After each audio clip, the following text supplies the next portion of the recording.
How's it going, dudes and dudettes? My name is Fox Soul, and welcome to another video here of Lords of the Fallen. And I just really quickly want to go over the patch notes for version 1.1 here, 224, with the new game plus about vestiges, enemy density, crossplay, and progression loss. So I haven't looked at it just yet. This will be the first time I'm looking at it and reading it, and I want to go over it with y'all. So first of all, greetings, lamp bearers. Thank you for everyone who has attended last week's Q&A event, provided feedback both during the stream and afterwards. We continue to be humble and the countless encouraging words, blah, blah, blah.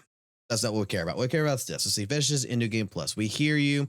We have decided to roll out some fundamental changes to ensure everyone continues to enjoy New Game Plus experience, including both of those Religion of His Challenge and those who would rather see the present world. From today's patch onward, now when you complete your initial playthrough, you will be presented with a new option before embarking into the next run through. You can either progress directly to the next consecutive new game, if you've just completed New Game Plus 1 and moved to New Game Plus 2, or you can replay the current new game at the same difficulty, but retaining your character items progression by resetting the entire world, including NPCs, quest lines, and allowing trophy hunters and completionists to seek out any outstanding tasks without having to contend with the increased difficulty should they choose so. That's good.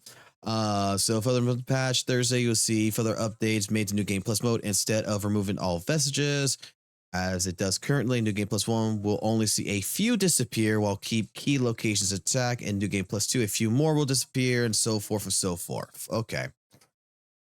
Will disappear. And our initial vision remains intact, but more of a gradual adaptation, awaiting those who seek an increasing levels of challenge. Lastly, to fast a follow-up to the popular announcement made in last week's stream, we can confirm that we have started designing the New Game Plus modifier system, allowing players to fully customize their New Game Plus experience, whether that's to retain all vestiges or keep just a few or remove them all completely. It will also include other fun modifiers like a hardcore mode where one death equals permadeath, item randomizer,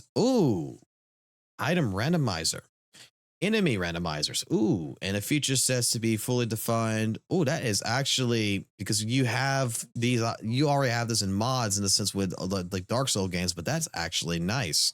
Okay. This is a big one. Enemy density. Today, as meaning to helping with enemy density, we are improving our leashing system, further limiting how far enemies will pursue players from their spawn spot. This helps prevent large crowds of enemies from relentlessly pursuing the player when rushing through a level. Well, we just went through 2 live streams tonight, and before I had to record, and holy crap. This needs to get worked on because the mobs in this game, holy crap. You have to speed run through this game to play this game. You cannot take your time. We aim to further refinements in Thursday's patch, including reducing the number of enemies present in areas where players most struggle. These enemies will be removed in your initial playthrough, but will remain in New Game Plus and keeping it with more challenging experience. So basically you're saying that for new players who's going to be coming in and buying this game at a later time and playing, they're going to have it a lot easier than playing in vanilla. That is nice to know. That is great to know. Additionally, we are going to tweak some crowd behavior so enemies will not spawn on players as often. Multiple enemies will no longer land hits at the same time, while enemies will also be. That is nice. But I mean, if you're going to leave it in New Game Plus, which I just went into, oh boy. Okay, crossplay. We explained in the Q&A stream that we're targeting deploy this ASAP on all platforms, but we want to ensure that the GPU stability levels for PC players before this happens. We are pleased to confirm that we're activating crossplay on consoles coming this Monday, with a plan to activate all platforms coming Thursday. Okay, that's nice. Performance and stability. This is for the PC version. I'm pretty sure this is what I want to see because this is going to make me buy it or not on PC. For our constant efforts and for improved GPU stability are paying off. We see right now the numbers have been reduced drastically from launch to less than 1/3 of what they were day 1, yet affecting 4% of our players each hour. We're diligently addressing the remaining 0.28 crash stemming from Gameco while collaborating closely with NVIDIA, AMD, and Epic to resolve any outstanding issues reported by players. Okay. We have a number of key improvements rolling out between today and Thursday that will drive those numbers even lower. I would hope so. Progression loss. For those players who have lost level progression either through corrupt saves or due to co-op related issues, please know that we are working diligently on the solution. We're setting up a team that you can send corrupt save files to characters to respond by providing saves that require vigor to restore. Oh, so you could get stuff. Oh, so you can get it all back. The level and what you had. Okay. That is good to know. All right. If you do hear my child in the background, I do apologize. He's in the room right now watching this tablet. I'm just looking at this. So basically, the takeaway from this is New Game Plus options. Every set of the game world allowing you to restart with your current character level in the same world. They're going to improve deletion system where enemies will stop pursuing you after a certain distance and prevent overwhelming crowds, which would be nice. Visually, they're going to fix fall card artifacts and look.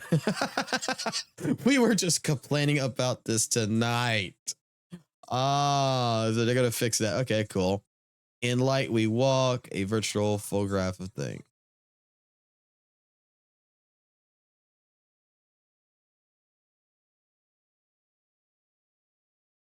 Okay. This is actually really good. In all reality, I like the idea how they're going to take New Game Plus and they're going to, okay, New Game Plus 1, we're just gonna, take a few of your respawn points, and we're just gonna take away a few of them. New Game Plus will take a little bit more. Then number 3, we're taking them all away, but the main hub.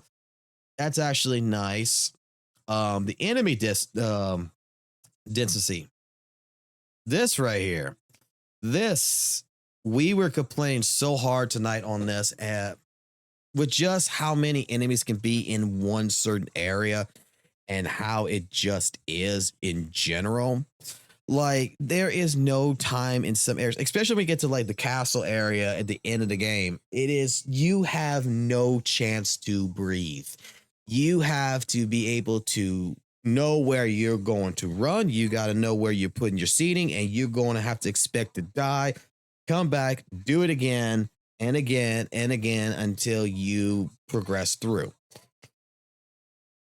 Little, like when you got to face like a horde of fire zombies, that's what I'm going to call them, and gargoyles and the umbral undead all on top of you, and you can't slash hard enough, you don't have enough spells, you're just going to die. And if this is what I am most interested on, so if they're going to do these refinements on Thursday's patch, I definitely am going to look forward to Thursday to see just these improvements. That is great. Crossplay, I'm not too worried about. Let that happen. Performance and stability, I like to see future wise, reviews on the PC version after Thursday to see how it is, because when I first bought the game and I put it on the system, my GPU was dying on this game. It was just, I could not get over 15 frames in majority in the beginning of the game. Like just the tutorial area, I was getting 15 frames on the PC. That's what forced me to refund it on Steam and buy the PS5 version to where I could actually play the game.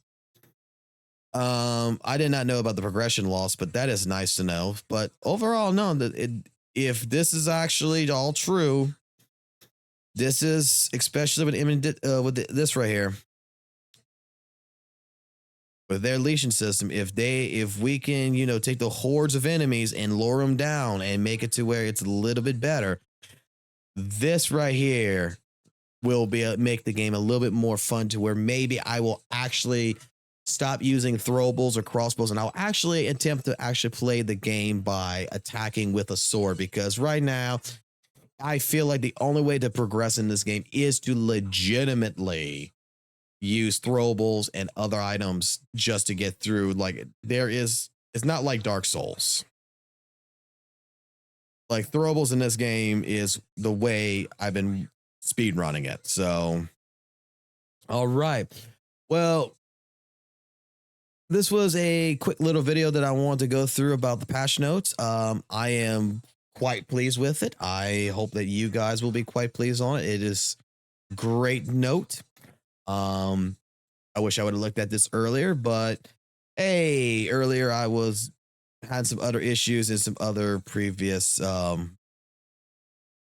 requirements I had to do with my family. So other than that, guys, you go ahead and take it easy. Hope you guys are doing well. And if you don't mind, leave me a like, drop a sub on this channel, and hey, come join us on the live streams. I plan to do live streams every day this week as long as my internet holds out. There will be on the main channel, you will see, if you hit the notification button, if you take a look on the main channel as well, we'll be hosting live streams hopefully every day around 6 to 8 o'clock will be the start time, Central Time Zone, at night till like 12 or so in the morning. So otherwise than that, take it easy, have a good night, and I'll talk to you later.